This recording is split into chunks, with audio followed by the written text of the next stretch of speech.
The next course that we're going to be delivering is called Scaling Good Services.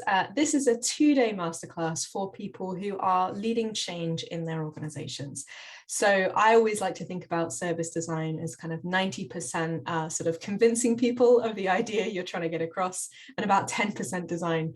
And that 90% is often the bit that, you know, we're not taught about, we struggle with. I know I certainly have struggled with that in the past. So Scaling Good Services is designed to help give people the tools and skills and equipment to be able to have better conversations with their stakeholders, to understand how to lead service design in their organizations and to scale that. So it's a 2-day masterclass for people who perhaps maybe are in leadership roles in the organization, or perhaps maybe having to get service design, user-centered design to be taken seriously, but want a little bit more in depth around what that actually looks like.